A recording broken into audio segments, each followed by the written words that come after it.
Okay, hey you guys, welcome back to my channel. This is take 2 of our short spooky story. If you haven't already, like, comment, and subscribe. Um, if you haven't followed me on social media, go follow me there.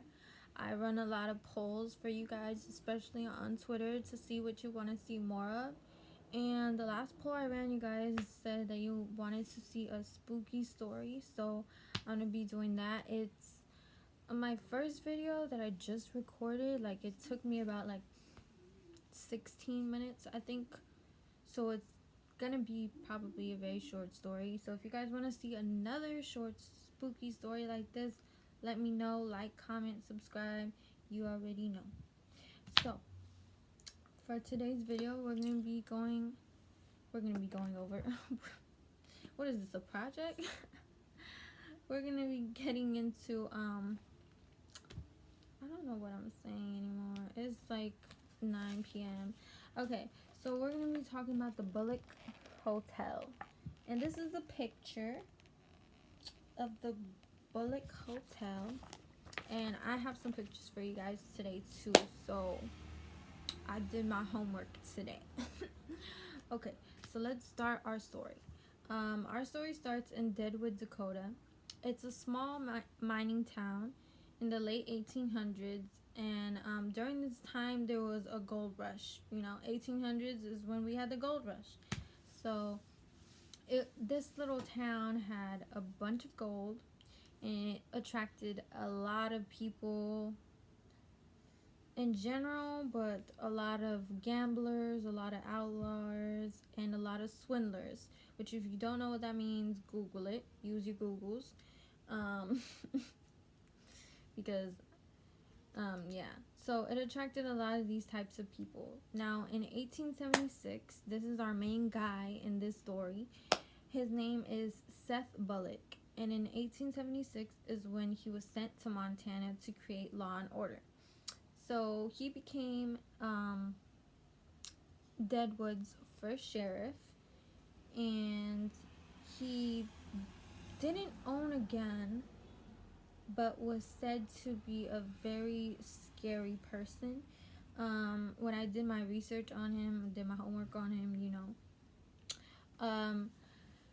many people described him as a very scary person, and was able to, like, people were always talking about how he was able to scare people just simply with his looks. So he never carried a gun, and that's very, very rare, especially like in this time where it's very a cowboy, like, you know, era. Everybody owned a gun, and everybody was just shooting recklessly. So it's kind of like weird for a sheriff to not own a gun, but I guess he was a very scary person, and he had that very scary reputation from what I'm reading, like, in all of these articles. So yeah, he didn't own a gun. So I'm gonna give you like a brief summary of like what he did in his life, just because I thought it was really interesting, and I felt like it was more of a backstory. So aside from being Deadwood's first sheriff, he was a part of, how can I say this in a way that it doesn't sound dumb? He was one of the creators that, no, he was one of the creators of Yellowstone National Park. So I'm not sure if I don't know what part he played in that, but I did read that. So he created Yellowstone National Park. He was one of the people that created Yellowstone National Park. And he also had a hardware store, which I have a picture of. So let me bring that up. Okay, so here we have, hopefully I don't break my phone trying to get this off. So here we have his hardware store. I hope it focuses. There we go. That was his hardware store. And where was I in my story? Okay, so he owned a hardware store, and he's a sheriff in this town.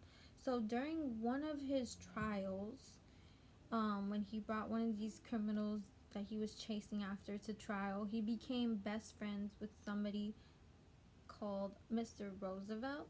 which later we know as Theodore Roosevelt, which was one of our presidents.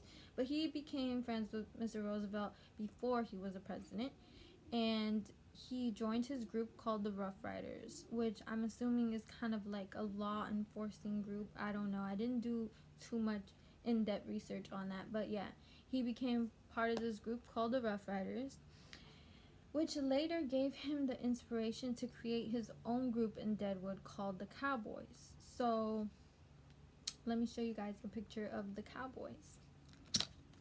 So this was the picture that I was able to find on the Cowboys. Very, very unclear picture, but that's what I'll do. And so this hardware store that he had, long story short, there was 2 fires that burned down this hardware store. First time he just simply rebuilt the building, and the second time he rebuilt what was left of the building. He rebuilt what was left of the hardware store and created a hotel. So that hotel cost him about $40,000, and God only knows how much that would be today. Probably millions. But yeah, it cost him $40,000 at this time. And we're skipping now to 1905, when he went to Theodore Roosevelt's inauguration. He was titled the United States Marshal of South Dakota, which is really, really crazy. And he held that title for about 9 years, which is crazy. And in 1919, when Roosevelt died, Bullock constructed a monument for him, which still stands, and you could go and see it to this day, which I thought was really cool. What's it called? And then later on, once Bullock did pass away, him and actually one of his very close friends both passed away right outside of Deadwood, but they were buried there. So they were buried very close to Deadwood. I think it was just literally right outside of the city. But that brings us to the experiences and all this craziness that people be experiencing in this hotel. So let's get into that. So people have experienced hearing disembodied voices, seeing orbs, feeling somebody touching them, and seeing apparitions of Bullock. So all of that jazz. And there are specific parts in the building that are they have very specific, like, people experience very specific things. So I'm gonna get into that.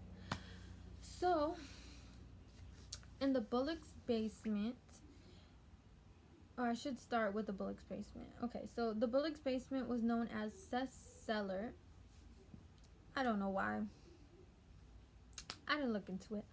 But it was known as the Seth's cellar, and it was once a smallpox ward, which is really like creepy-ish, because it's where children went to when they came down with the disease. So of course you're gonna have a lot of death going on, like a lot of people that didn't survive, a lot of children that didn't survive the disease. It's like, a lot of death happened in that little basement. And of all places, they chose a basement. They couldn't choose, like, that's the creepiest spot and the creepiest, like, background story. Who does that? Okay. And then, so oftentimes when children are left unsupervised or who wander off, they tend to see a little girl named Sarah, which is one of the most common apparitions that I guess only children see in the basement. And she always tells them to go play with her and takes them, or tries to take them, into the basement, which is very, very creepy. And I could never deal with something like that. That's just creepy. Like, whenever children come into play, like ghost children, that's just that's a different level. I could never. But yeah, so they always tend to see this little girl named Sarah, and it's very specific. Her name is Sarah, and I guess she might be telling the children that because they have her name so specific. And the background story to this little girl who is always seen is that she was obviously a child who ended up in that basement. In the smallpox ward, and she watched her mother pass away from smallpox. Don't know how she passed away herself. Maybe she passed away of the disease as well. It doesn't really go into like how she passed away, but I'm assuming it was smallpox as well. Like if her mother had it, she most likely had it and just passed away as well from it. But her mother passed before her, and it says that I guess she had watched her mother pass away from the disease. So that's a really sad story. And then also children often see a spirit who they always describe as the tall man, who tells them to return to their parents or helps them back, which is really creepy as well. Like, just, I don't know, just imagine like your child like finding their way back to you, and then them telling you like, oh, a tall man like helped me back or helped me find you, and it's literally just you, and there's like no tall man working there. That's just really creepy. Like, these are really creepy accounts and experiences. But I guess the main people targeted, like, or the main people I should say who experience these type of things are children, which is, I mean, it's not really crazy when you think about the history, but it's just really creepy.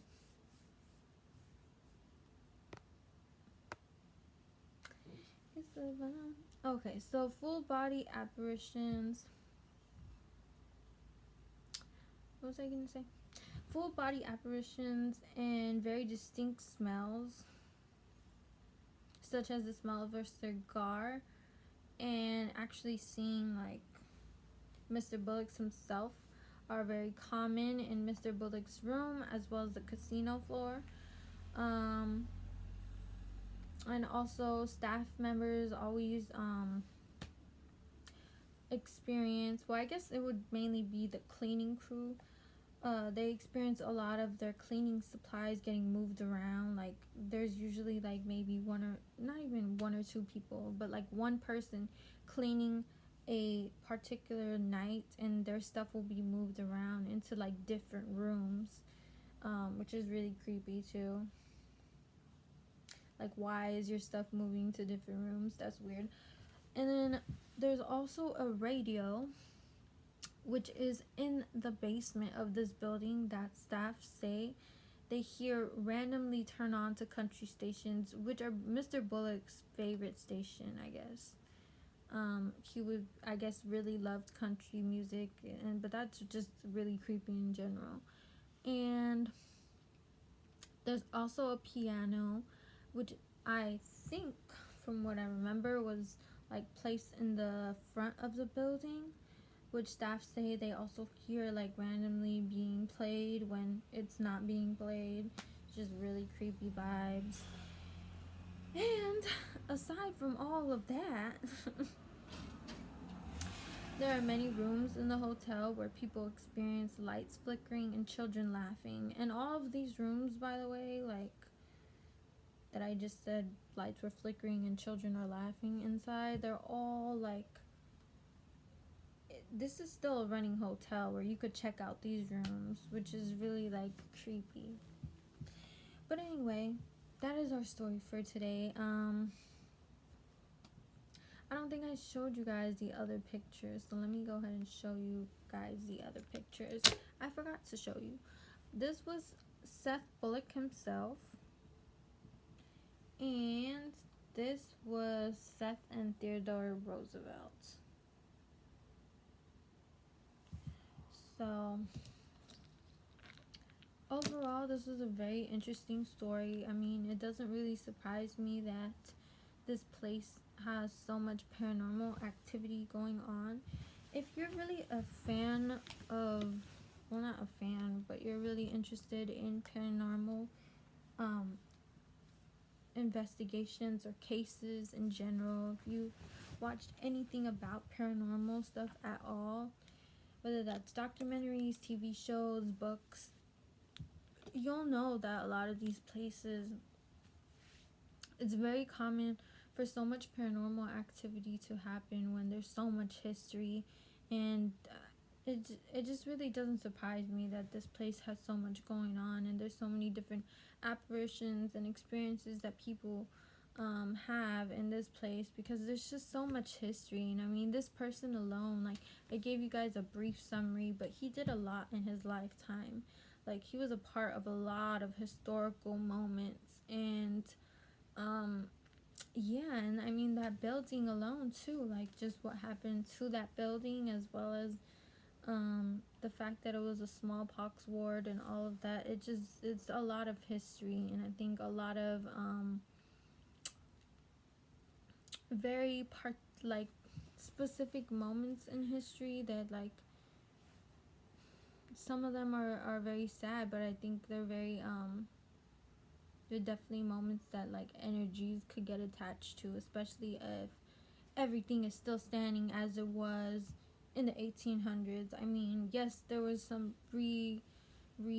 innovation done to the building, but overall, like, certain stuff like the outsides of the buildings are still the same. Certain, like, things about the building is still the same. I think the only thing that they changed, really, which was in recent years, in the 1990s, they did like a what did they do? They redesigned the interior. So otherwise, I think, like, the outside, it said, of the building was still the same material from the 1800s, which is really crazy. So a lot of these things, like I said, the rooms are still, you could still rent out a room, you could still stay at this hotel, you could still see those monuments. Like, a lot of these things are still intact and still standing from the 1800s, which is really, really crazy. The stories are really spooky, the experiences are really spooky from what I've read. If you guys want to see another one of these short spooky stories, I didn't know it was going to be this short, but it was. If you guys want to see another one of these short stories, let me know. I appreciate you guys' feedback, and I appreciate all the love and support always. Also, shout out to the person who messaged me on Twitter. I don't know who exactly you are, but I appreciate all the love and support always. And yeah, so thank you guys so much, and I'll see you guys in a couple weeks. Let me know also what you guys like to see more of, so I can have an idea. It's kind of hard to, like, to find, I guess, an idea. I don't know, to find a video topic I feel like a lot of people would enjoy. I don't know. I'm really down to do any type of video. I just would like to have an idea of what you guys would like to see. So yeah, but I'll see you guys in a few weeks before I talk throughout the whole thing. Bye, you guys.